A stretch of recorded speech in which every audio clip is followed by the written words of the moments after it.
A first-class ticket and a priority pass weren't enough. When Dr. Nora Reed, a brilliant black woman, stepped into the priority line at Hartsfield-Jackson Atlanta International Airport, she expected a smooth journey to her multi-million-dollar contract signing. Instead, she was met with suspicion and contempt from an airline employee and a fellow passenger publicly humiliated and pulled aside like a criminal. But the gate agent and the sneering passenger made a fatal mistake. They had no idea they weren't just disrespecting a passenger. They were targeting the architect of their airline's very survival. And the consequences would be catastrophic. The air in Hartsfield-Jackson Atlanta International Airport hummed with a familiar, organized chaos. It was a symphony of rolling suitcases, muffled announcements, and the low murmur of 1,000 intersecting journeys. For Dr. Nora Reed, it was just background noise. She navigated the throng in Concourse T with the practiced ease of a seasoned traveler, her sensible yet stylish heels clicking a steady rhythm on the polished terrazzo floor.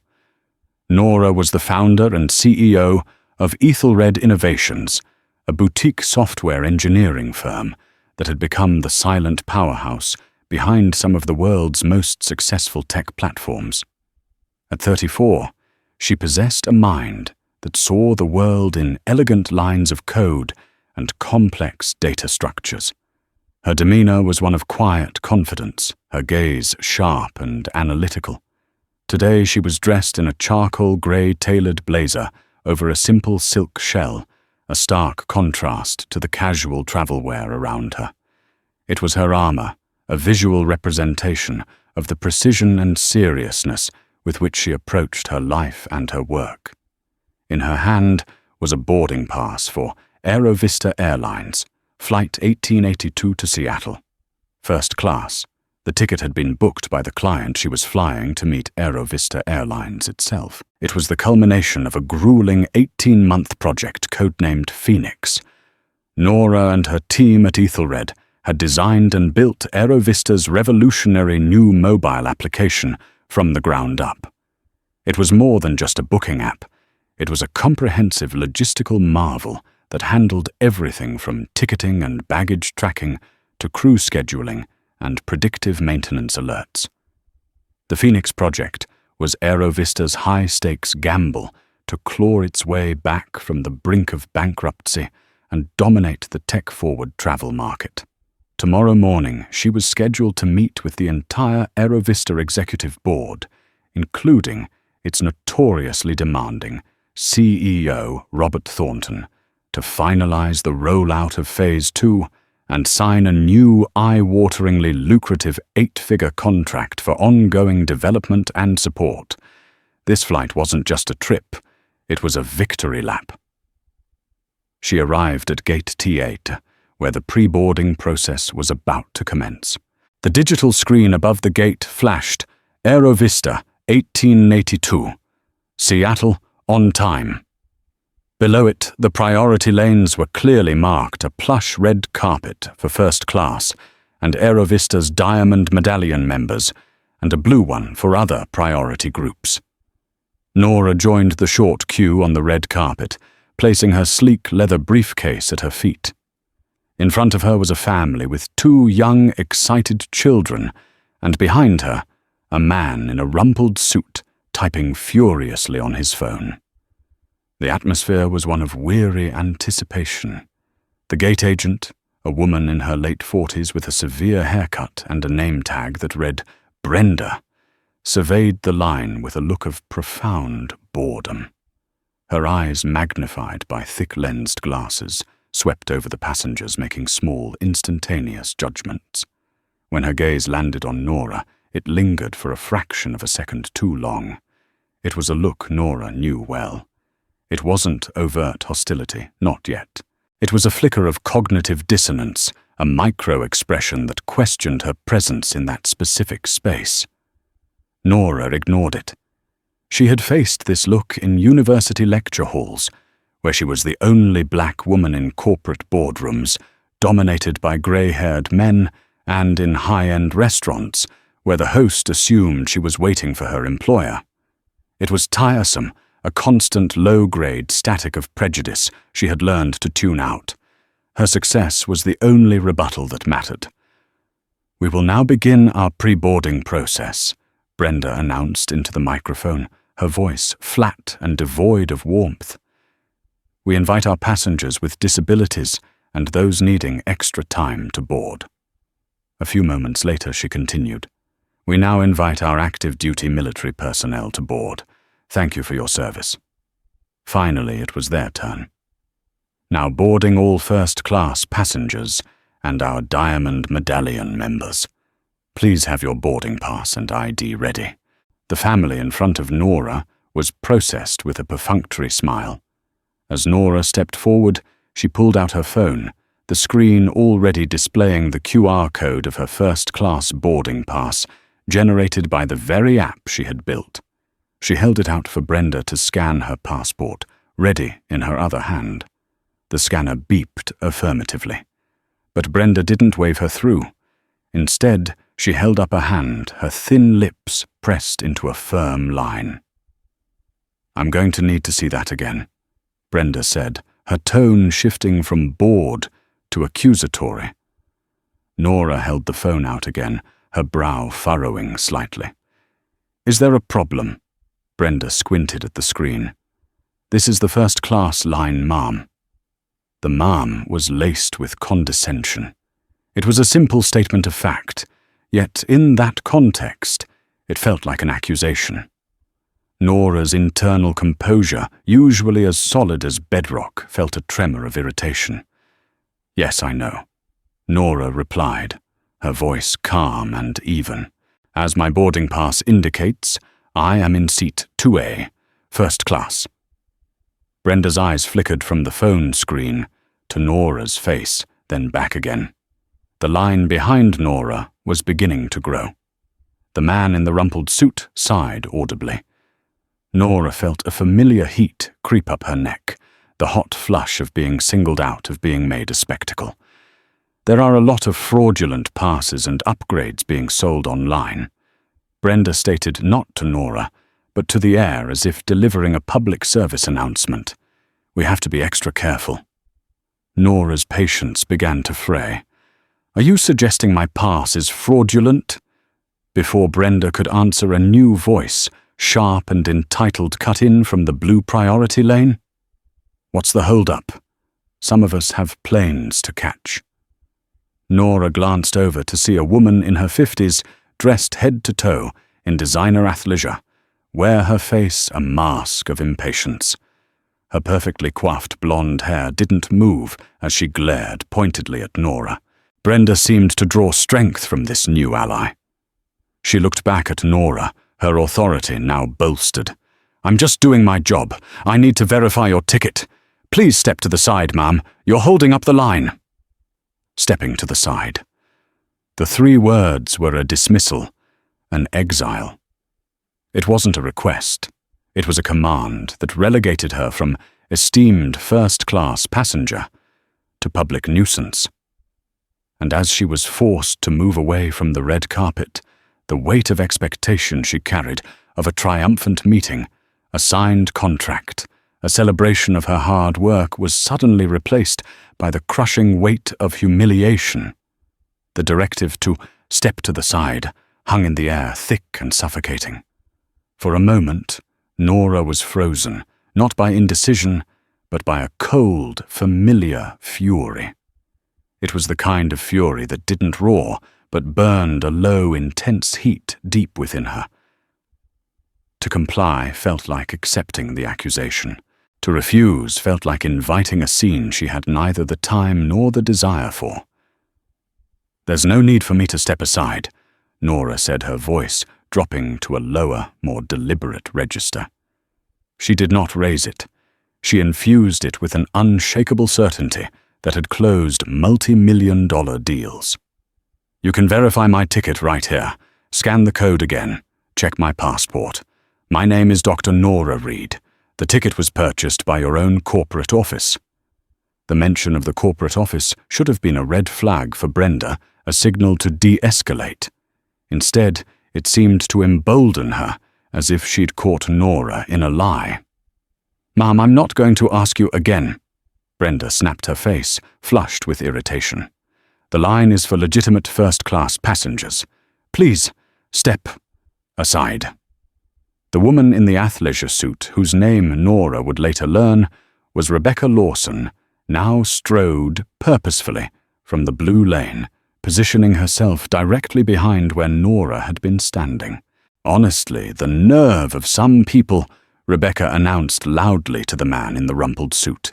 "They think they can just waltz into the priority line. I pay a fortune for my diamond medallion status to avoid this sort of thing. This sort of thing." The phrase was a dagger. It wasn't about a ticket anymore. It was about Nora herself, her presence, her skin. Nora's gaze locked onto Rebecca's, and she saw in the woman's eyes a lifetime of unearned privilege, a worldview in which Nora simply did not compute as a peer. Nora turned her full attention back to Brenda, her voice now sharp as obsidian. "I am a legitimate first-class passenger. You are making a baseless accusation in front of a crowd of people. I suggest you do your job, scan my pass, and let me board the plane I'm scheduled to be on." The standoff had now drawn more attention. People in the general boarding area were starting to watch their faces, a mixture of curiosity and second-hand embarrassment. The family that had boarded ahead of her glanced back from the jet bridge entrance with worried expressions. Brenda, cornered and clearly out of her depth, made a fatal decision. She chose to double down rather than retreat. "All right, that's it." She picked up the phone at her podium. "I'm calling security." "Security?" Nora's voice was incredulous. "You're calling security because you are incapable of verifying a valid ticket." "I'm calling security because you're causing a disturbance and refusing to follow the instructions of an airline official." Brenda retorted, her voice trembling slightly with a mixture of anger and self-righteousness. Rebecca Lawson smirked a small, triumphant curl of her lip. "Good. It's about time someone dealt with her." A few minutes later, 2 airport security officers arrived. They were not TSA agents, but private security contracted by the airport. One was a tall, weary-looking man named Frank, who looked like he'd seen it all and was tired of most of it. The other was younger, more eager, his hand resting near his sidearm as if he expected trouble. Frank approached the gate. "What's the situation here, Brenda?" "This woman," Brenda said, pointing a finger at Nora, "is refusing to leave the priority boarding area. Her ticket seems suspicious, and she's become disruptive." Frank turned his tired eyes to Nora. He saw an impeccably dressed, composed black woman and a flustered gate agent. He had refereed this kind of dispute 100 times. "Ma'am, can I see your boarding pass and ID?" Frank asked, his tone neutral. Nora, seeing a potential, albeit humiliating path to resolution, handed her passport and phone to the officer. "Of course. My name is Dr. Nora Reed. I'm ticketed in seat 2A on this flight. The gate agent has refused to properly verify it." Frank examined the passport, then the boarding pass on the phone. He looked from the name and photo to Nora's face. Everything matched perfectly. He turned back to Brenda. "The documents look fine, Brenda," he said, a note of exasperation in his voice. "The name matches the passport. Just let her board." For a rational person, this would have been the end. But Brenda was not feeling rational. She felt her authority had been challenged in front of her passengers, and now in front of security. Her pride was on the line. "The QR code could be a deep fake," Brenda insisted, her voice rising. "Corporate security sent us a memo about it.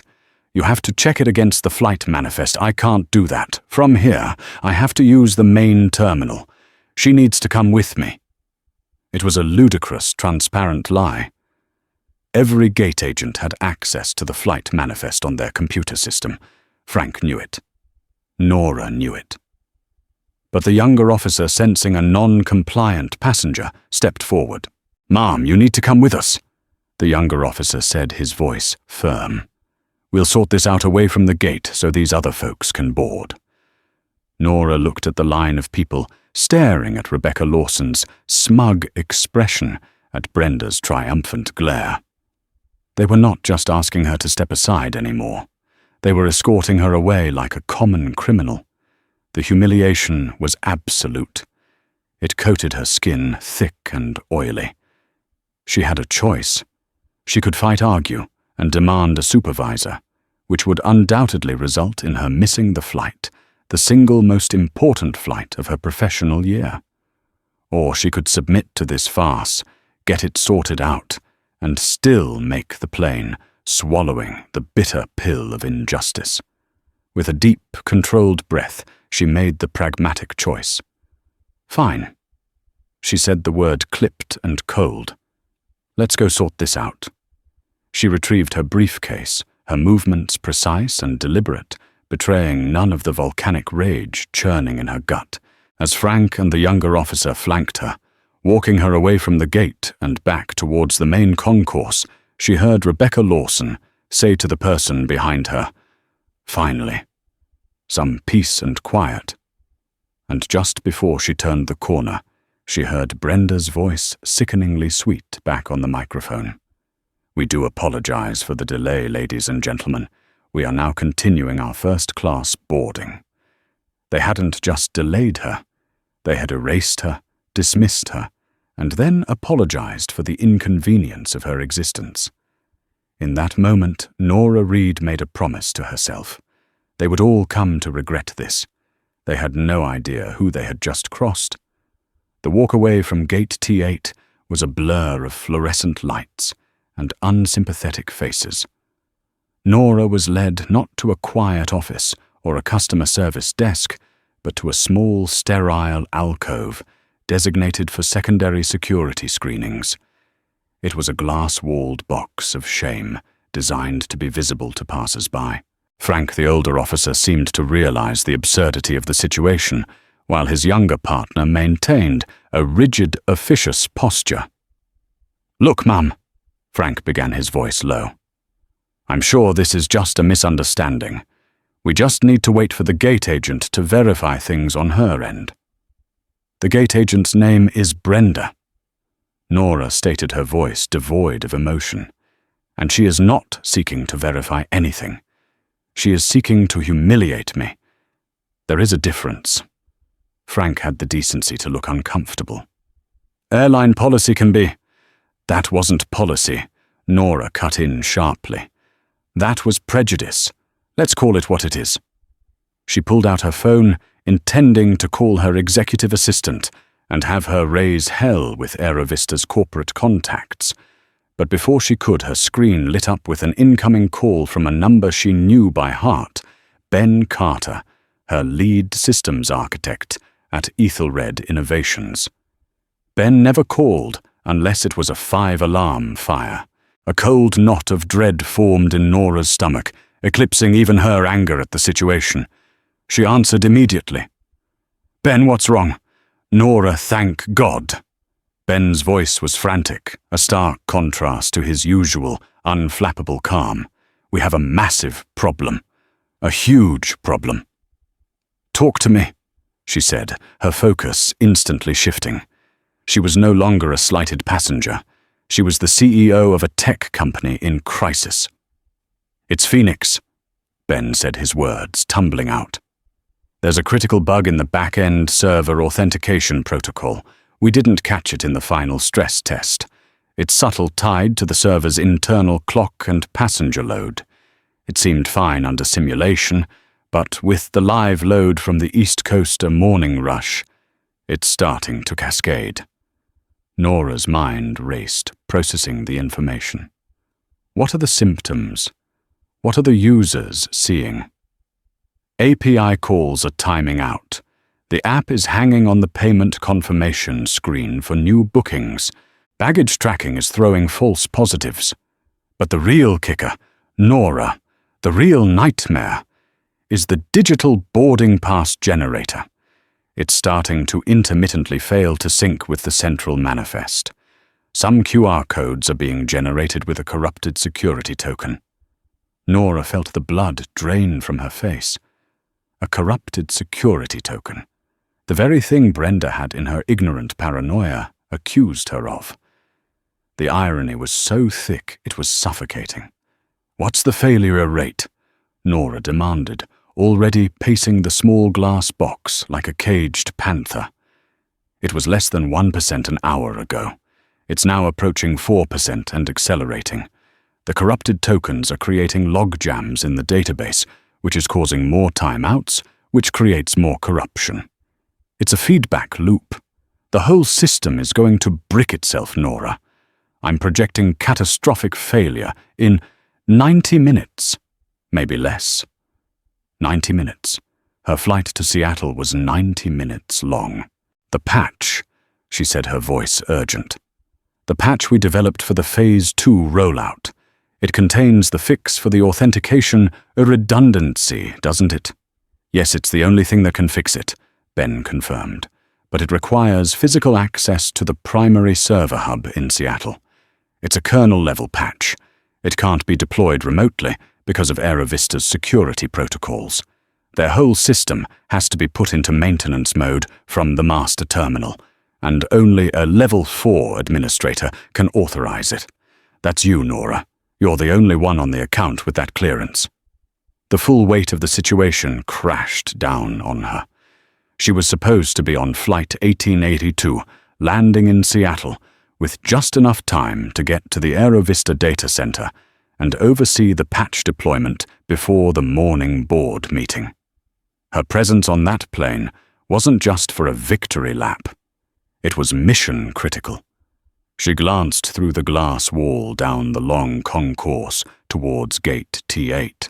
The final boarding call for her flight echoed faintly.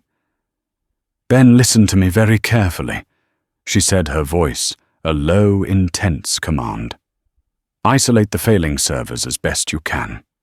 Try to route traffic through the secondary nodes, even if it increases latency. Buy me time." "Buy you time, Nora? Where are you? You should be boarding." "I've been detained," she said, the words tasting like ash, "by AeroVista's own gate staff at Hartsfield-Jackson on suspicion of having a fraudulent ticket." There was a moment of stunned silence on the other end of the line. "You're kidding me," Ben breathed. You have got to be kidding me." "I wish I were, Ben." Nora said, her eyes fixed on the on-time status of her flight on a nearby monitor. "Now do what I said. I have to get on that plane." She hung up and turned to the two security officers, her entire demeanor transformed. The quiet anger was gone, replaced by a laser-focused intensity that was far more intimidating. "Officer Frank said so," she said, her tone leaving no room for argument. "My name is Dr. Nora Reed. I am the CEO of Ethelred Innovations. My company built the entire mobile application and back-end system that AeroVista Airlines currently runs on. That system is, as we speak, experiencing a cascading failure that will ground their entire fleet within the next 2 hours." Frank stared at her, his mouth slightly agape. "The only person on this side of the country who can get to Seattle in time to prevent a multi-hundred-million-dollar catastrophe for your client's airline is me. The fix is on a drive in this briefcase, and I need to be on that flight. The one that is leaving right now." She looked past him, her gaze a physical force. "So you have two choices. You can continue to stand here and humor a belligerent gate agent while AeroVista Airlines financially implodes, or you can escort me onto that jet bridge right now." The ticking clock wasn't just for her flight anymore. It was for the entire airline, and Brenda, in her petty exercise of power, had just lit the fuse. While Nora fought her battle on the ground, Robert Thornton, the CEO of AeroVista Airlines, was blissfully unaware, cruising at 35,000 feet. He was on a private corporate jet, flying from New York to the company's Seattle headquarters for the same board meeting Nora was scheduled to attend. He was sipping a glass of Macallan 18, reviewing the projected Q3 profits. The numbers were beautiful. Since the soft launch of the Phoenix app 3 months ago, customer engagement was up 400%. Ancillary revenue from in-app purchases had exceeded all expectations. Their on-time performance, thanks to the new predictive maintenance modules, was the best in the industry. The stock price, which had been languishing for years, was finally showing robust growth. Thornton felt the familiar, heady thrill of a winning bet. The 8-figure investment in that small, fiercely competent firm, Ethelred Innovations, and its brilliant, if somewhat intense, CEO, Dr. Reed, was paying off spectacularly. His satellite phone buzzed on the polished mahogany table beside him. It was his COO, Mark Sanderson, calling from the Seattle Operations Center. Thornton answered with a grin. "Mark, don't tell me the good news. I want to be surprised tomorrow." "Robert, we have a situation." Mark's voice was tight with stress, completely devoid of the usual corporate banter. "A big one." Thornton's smile vanished. "What is it?" "The app, the whole Phoenix system. It's going down." "Down? What do you mean, down?" Thornton sat bolt upright, spilling a few drops of scotch on his tailored suit. "It's a little buggy system lag." "No, Robert. I mean down, as in crashing, hard. We're seeing exponential failure rates across the network. Check-in kiosks from Boston to LA are freezing. The baggage tracking system is a sea of red flags. People can't book, they can't check in. And worst of all, the digital boarding passes are getting corrupted. We've already had 3 flights delayed on the tarmac because the gate scanners can't read the passes." Thornton felt a chill that had nothing to do with the cabin temperature. "What about Ethelred? Get Reed on the phone. Get her team. This is what we pay them for." "We're trying her lead architect, a guy named Ben Carter, is on a conference call with our tech team right now. He's trying to mitigate, but he says it's a core authentication failure. He says the only fix is a kernel-level patch that needs to be deployed physically at the Seattle hub. He says Dr. Reed has it and was supposed to be on her way here." "Supposed to be? Where is she?" Thornton demanded, his voice rising. "That's the problem, Robert." Mark said, his voice dropping. "We don't know. We've been trying to reach her for the last 20 minutes. Her assistant says she was checked in for flight 1882 out of Atlanta, due to land here about an hour before the meeting. But she's not answering her phone." Thornton's mind, a finely tuned machine for calculating risk and profit, was now a whirlwind of disaster scenarios. A full system outage on a busy travel day was not just an inconvenience, it was financial Armageddon. Every grounded flight, every missed connection, every furious passenger would cost them millions. The hit to their reputation, just as they were rebuilding it, would be immeasurable. The stock would plummet. "Get me the Atlanta station manager on the line." "Now," Thornton barked at his assistant. "Find out what happened to Dr. Reed on flight 1882. As his assistant scrambled, Thornton stared out the window at the serene blanket of clouds below, a stark contrast to the storm erupting in his company. The Phoenix Project. He'd named it that because it was supposed to represent Aero Vista rising from the ashes. Now it seemed poised to be the very thing that burned them to the ground. On the ground in Atlanta, the chaos was escalating. At the Aero Vista customer service counters, lines snaked back into the main terminal. Frustrated agents typed furiously into frozen computer screens. "The system is a bit slow this morning, sir. We appreciate your patience," became a desperate, repeated mantra. At gate T8, the flight crew for flight 1882 was getting agitated.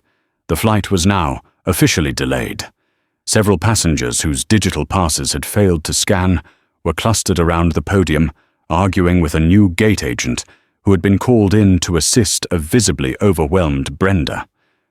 Rebecca Lawson, the woman in the designer athleisure suit, was complaining loudly about the delay, completely oblivious to the fact that she was a co-author of the crisis. And in the glass-walled alcove, Nora's ultimatum hung in the air. Officer Frank, a man who had spent 2 decades dealing with lost luggage and drunk tourists, was now faced with a decision that could potentially affect the entire aviation industry. He looked at Nora's face, at the unyielding fire in her eyes, and then at his younger partner, who still looked confused. Frank made his choice. He keyed his radio. "Dispatch, this is Frank at Concourse T. The situation at Gate T8 is resolved. It was a ticketing error on the airline's part. We are escorting the passenger to her flight." He turned to Nora. "Let's go, Doctor. I believe you have a plane to catch." He didn't wait for a response. He, his partner, and Nora began walking, almost jogging back towards Gate T8, pushing through the currents of confused travelers. The younger officer, catching on to the urgency, if not the specifics, ran ahead to hold the jet bridge door. As they arrived, Brenda saw them coming. Her face, which had been a mask of smug satisfaction, contorted in disbelief and anger. "What is the meaning of this? She can't board. I haven't verified her." Frank didn't break stride. "Your airline's entire system is about to crash." "Brenda," he said, pushing past her, "verifying this passenger is the least of your problems, and also, funnily enough, the solution. Now get out of the way." He personally escorted Nora onto the jet bridge. As she stepped through the door, leaving the chaos of the gate behind, Nora paused and looked back. Her eyes met Brenda's for a fleeting second. She said nothing. She didn't have to. The look on her face was a promise of a reckoning to come. As she hurried down the ramp, her phone buzzed again. It was Ben. "Nora, it's getting worse. The Dallas hub just went dark. The whole system is starting to hemorrhage data. I don't think we have 90 minutes anymore." "I'm on the plane," Nora said, breathless, as she stepped into the aircraft cabin. "Tell the flight crew to tell the captain to make up for lost time. Tell them Robert Thornton's career depends on it." The Seattle Operations Control Center, the gleaming nerve center of Aerovista Airlines, was descending into pandemonium.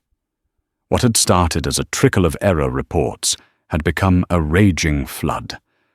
On the massive wall of screens that usually displayed a neat, orderly map of flights across North America, blinking red icons were multiplying like a virus. Mark Sanderson, the COO, paced behind a bank of computer terminals. His tie loosened, his face pale. His tech support VP, a man named Greg, was barking orders, trying to manually reroute data and reboot firewalls, but it was like trying to patch a bursting dam with chewing gum. "It's no good, Mark," Greg shouted over the din. "The authentication servers are in a fatal loop. Every time we try to reboot one, the data request from the active servers crashes it again. We're flying blind. We've lost the ability to update manifests for flights currently in the air.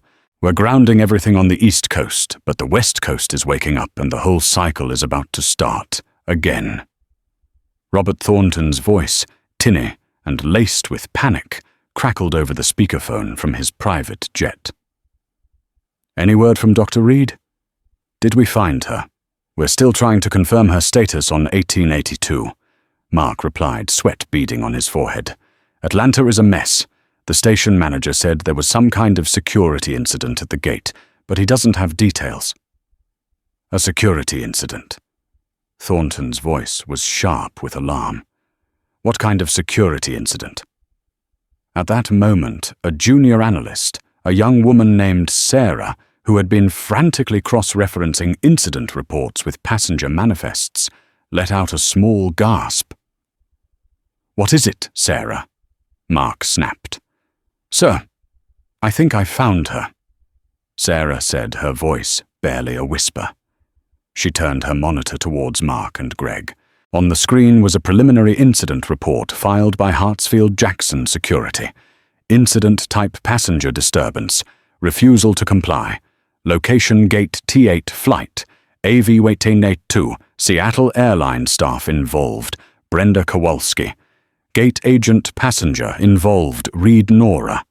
Dr. details passenger attempted to board using first-class lane.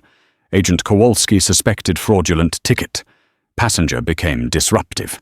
Security called to de-escalate. Passenger removed from gate area for verification. Mark Sanderson read the summary, and the color drained completely from his face. He felt a wave of nausea.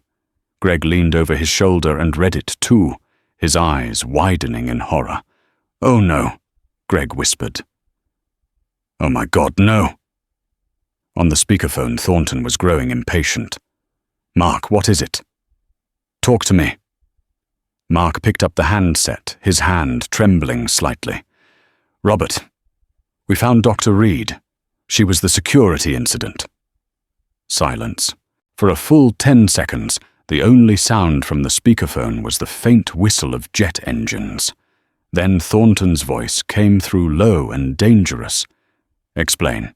"According to the initial report," Mark said, choosing his words carefully, "our gate agent Brenda Kowalski detained Dr. Reed. She accused her of having a fraudulent first-class ticket and had her removed from the gate by airport security." The silence that followed was heavier, colder. The entire operations team could feel the temperature in the room drop. They could almost picture their CEO, 35,000 feet in the air, processing the information that his own employee had, in an act of breathtaking incompetence, potentially just torpedoed his entire company. When Thornton finally spoke, his voice was preternaturally calm, which was far more terrifying than if he had been screaming. "Mark," he said slowly, "are you telling me that the architect of our multi-hundred-million-dollar digital infrastructure, the one person who can stop this system from melting down completely, was publicly humiliated and detained by one of our own gate agents because she didn't believe a black woman could be flying first class?" The brutal, unvarnished truth of the statement hung in the air. Mark couldn't bring himself to answer. "Yes, sir." Sarah, the young analyst, answered for him, her voice quiet but clear. "That appears to be what happened." "And where is she now?" Thornton demanded. "The report was updated just a few minutes ago," Sarah continued, scrolling down.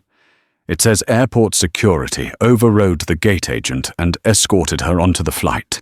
So, she's on flight 1882, in the air, on her way here, but her phone is probably off."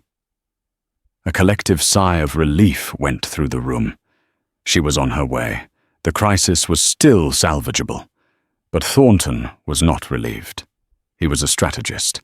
He understood cause and effect, action and reaction. He knew this wasn't just about a technical glitch anymore. This was about a profound personal and professional insult delivered to the one person holding all the cards. "Get me the flight crew of 1882 on the sat phone," Thornton commanded. "I want them to find Dr. Reed, give her my direct, personal apologies, and offer her anything she wants. Champagne a meal from the pilot's lunchbox, I don't care. And tell the captain I am personally authorizing him to break every speed record to get that plane to Seattle." He paused, his mind already calculating the fallout. "And Mark," he said, his voice like ice, "get me everything you can on this Brenda Kowalski.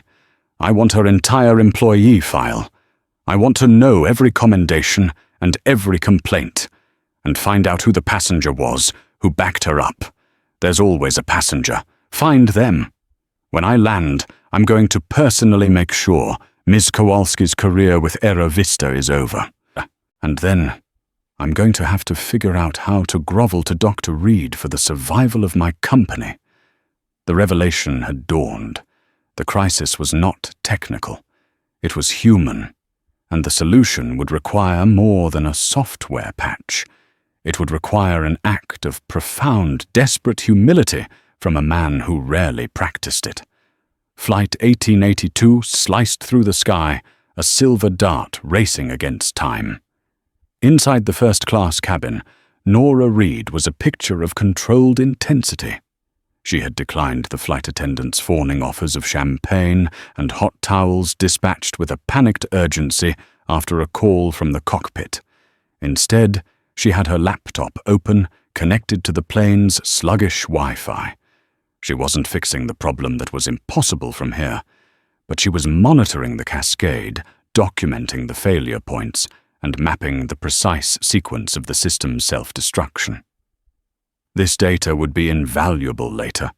It was also, in a way, her evidence. Her mind was a whirlwind. The raw humiliation from the gate was still a fresh wound, but it was now overlaid with the cold, clear logic of the engineer.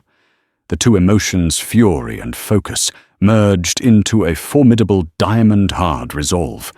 They had mistaken her for a nobody. They had treated her as less than. Now the fate of their entire enterprise rested in her hands, inside the briefcase at her feet. The irony was so potent, it was almost a physical taste. As the plane began its descent into Seattle-Tacoma International Airport, the lead flight attendant approached her again, this time with a satellite phone. "Dr. Reed, Mr. Thornton, is on the line for you. He insisted on speaking with you personally before we land." Nora looked at the phone. This was it. The first move in a new game. She took the phone. "This is Dr. Reed. Dr. Reed. Nora. This is Robert Thornton." The CEO's voice was strained, stripped of its usual booming confidence. "First, on behalf of the entire Aerovista family, I want to offer my deepest, most sincere apologies for what you experienced today in Atlanta. It was unacceptable. It was inexcusable, and I promise you it will be dealt with in the harshest possible terms."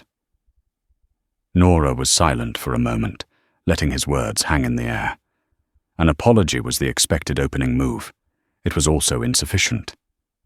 "Mr. Thornton," she replied, her voice cool and measured. "An apology is a start. But what happened today was not an anomaly. It was a symptom of a systemic culture that you, as CEO, have allowed to fester. Your employee did not see a first-class passenger. She saw a black woman and decided she didn't belong. Your other premium passenger felt entitled to reinforce that prejudice. Your system, your culture enabled that." Thornton, likely taken aback by her directness, stammered for a second. You're right. Absolutely. And we will be taking immediate steps to address that. Comprehensive retraining, a full internal review. We can discuss your company's long overdue cultural education later." Nora cut him off. The plane's landing gear lowered with a heavy thud, underscoring her point. "Right now, your company is hemorrhaging money. By my calculations, this outage has so far cost you approximately $95 million in lost bookings, operational chaos, and immediate stock devaluation. It will likely cross the $150 million mark by the time I can get your system back online. Am I correct?" There was a choked sound from Thornton's end. "The figures are in that ballpark, yes." "Good," Nora said. "I'm glad we're clear on the stakes, because my willingness to fix the problem you paid me to prevent, and which your staff prevented me from preventing, is now subject to a new set of terms. The original contract is void." This was the power play. Not just to fix the problem, but to fundamentally restructure the relationship. On the other end of the phone, Thornton was likely reeling. His company was on a cliff edge, and the person who could pull it back had just cut the rope. "Void," he echoed, his voice faint. "Dr. Reed, we have a board meeting in the morning. We can discuss a bonus, a service credit, whatever you want. Just please help us." "This is not a negotiation about a bonus, Robert," Nora said, using his first name to deliberately strip away his armor of authority. "This is a restructuring. When I land, a car will take me directly to your data center. I will stabilize your system because I am a professional, and my name is on that code. However, I will not deploy the Phase 2 patch or sign any new long-term agreement until we have a new contract in place. A contract that will be negotiated by my lawyers with you personally tonight." The plane touched down on the runway with a squeal of tires. The race against time was over. Now the battle for power would begin. What are these new terms?" Thornton asked, his voice laced with dread. "You'll receive the term sheet from my legal team within the hour," Nora said, her voice like steel. "But I will give you the highlights now so you can prepare." She took a breath. "First, the value of the new contract will be double the original proposal, non-negotiable. Second, Ethelred Innovations will receive a 2% equity stake in Aerovista Airlines. You need my expertise not just as a contractor, but as a partner with skin in the game to ensure this never happens again." Thornton was audibly gasping for air. 2% equity, Nora, that's— "I'm not finished," she said calmly. "Third Aerovista will establish a $10 million charitable fund administered by a third party of my choosing. This fund will provide scholarships and grants for Black and minority women pursuing careers in technology and engineering. You will publicly announce this fund in a press conference with me by your side." She saved the most personal demand for last. "And finally, Robert, I want a public formal apology. Not just from the company, but from you. And I want it delivered to me in person at the start of that press conference. You will name me. You will name what happened. You will not hide behind corporate platitudes. And you will ensure I receive written confirmation that Brenda Kowalski and the passenger who verbally harassed me, Rebecca Lawson, are permanently banned from ever flying on Aerovista Airlines again, and that Brenda Kowalski is terminated effective immediately." The list was audacious, breathtaking in its scope. It was not the demand of a victim seeking restitution. It was the demand of a titan seizing power.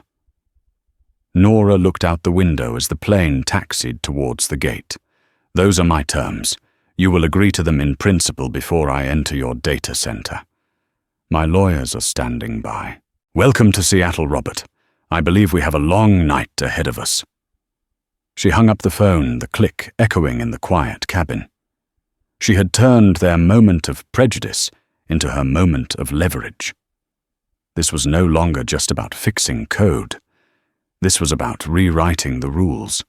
The hours that followed were a masterclass in controlled chaos. As Nora had predicted, a black car was waiting on the tarmac. It whisked her not to a hotel, but to the nondescript suburban building that housed the digital heart of Aerovista Airlines. Inside, she was met by a terrified-looking Greg and a team of engineers who looked upon her arrival as if she were a messiah. She said little, striding into the chilled server room with her briefcase. For the next 3 hours, she worked with a surgeon's precision. She diagnosed, isolated, and with the help of the patch on her drive, meticulously rebuilt the corrupted authentication protocols. The blinking red lights on the monitors in the control center began one by one to turn a steady, healthy green. A collective audible sigh of relief went through the building as the first successful booking in hours was processed. Nora had single-handedly pulled the airline back from the abyss. While she worked, Robert Thornton was living through the most expensive and humbling night of his life. He had landed in Seattle and gone straight to his corporate office, where he was met with the term "sheet" from Nora's lawyers. It was exactly as she had outlined, audacious, punitive, and brilliant. His own legal team advised him he had no choice. The financial models of a continued outage versus Nora's demands were not even comparable. Agreeing was costly. Refusing was corporate suicide. By 4 a.m., as Nora was running the final diagnostics, Thornton signed the preliminary agreement, ceding to every single one of her demands. The next morning, the scheduled board meeting took on a vastly different tone. There was no victory lap. There was a somber accounting of the previous day's disaster and the new formidable partnership with Ethelred Innovations. Thornton, humbled and exhausted, explained the situation in stark terms. There were murmurs about the cost, the equity stake, but no one could argue with the bottom line. Dr. Nora Reed held all the power, and she had saved them. The karma, hard and swift, began to land. Brenda Kowalski was called into the Atlanta station manager's office that morning. Expecting perhaps a slap on the wrist for a customer service complaint, she was instead met by an HR representative from corporate and fired on the spot for gross misconduct and violation of company policies, her actions directly leading to catastrophic financial and reputational damage. Her access was revoked, her ID was confiscated, and she was escorted from the premises, her career in aviation over. Rebecca Lawson received an email later that day. It was a formal notice from Aerovista's corporate security division. Citing the passenger conduct clause in her ticket purchase agreement and her role in harassing another passenger, her diamond medallion status was revoked, and she was placed on the airline's permanent no-fly list. A subsequent leak of the story to a popular travel blog, complete with her name, led to a firestorm of public condemnation. Her social media was flooded with messages calling her out, turning her into a poster child for entitlement and prejudice. The centerpiece of the reckoning, however, was the press conference. It was held 2 days later in a packed hotel ballroom. Robert Thornton, looking ashen, walked to the podium, but he didn't begin with corporate speak. He looked directly at the cameras. "Good morning. Before we begin, I need to make a statement. 2 days ago, in an appalling failure of our company's values and basic human decency, one of our most valued partners, Dr. Nora Reed, was subjected to a humiliating and prejudiced experience at the hands of our staff. There is no excuse for what happened. As CEO, I take full responsibility. To you, Dr. Reed," he said, turning to Nora, who sat poised and dignified in the front row, "I am profoundly and personally sorry." He then went on to announce the full slate of Nora's terms, framing them not as demands he was forced to accept, but as a bold new path forward for the company. He announced the doubled contract with Ethelred Innovations, the new 2% equity partnership, and he spent the most time detailing the Dr. Nora Reed Future Leaders Fund, the $10 million initiative to support Black women in STEM. When Nora took the podium, she didn't speak of her humiliation. She spoke of opportunity. She spoke of how bias in a system can lead to catastrophic failure, whether it's in code or in corporate culture. She spoke of the importance of seeing and valuing people for their talent, not their appearance. She wasn't a victim. She was a visionary who had forced a giant corporation to evolve. The story became a legend in the tech and business worlds. Ethelred Innovations, already respected, became iconic. Companies clamored to work with them, not just for their technical prowess, but for the fierce integrity of their leader. The equity stake in Aerovista, which recovered and eventually thrived under the flawless performance of the Phoenix system, made Nora Reed one of the wealthiest self-made women in the country. She never flew Aerovista first class, as just a passenger again. When she did fly with them, she did so as a part owner, a board advisor, and a living legend, the woman who was pulled from the line by people who didn't know she had built the wings. She had faced down ugly prejudice and hadn't just won an apology. She had won the whole damn airline. Nora Reid didn't just get an apology, she rewrote the rules. In a world that tried to put her in her place, she responded by taking over the building. The gate agent was fired, the entitled passenger was banned, and the CEO was forced to publicly atone.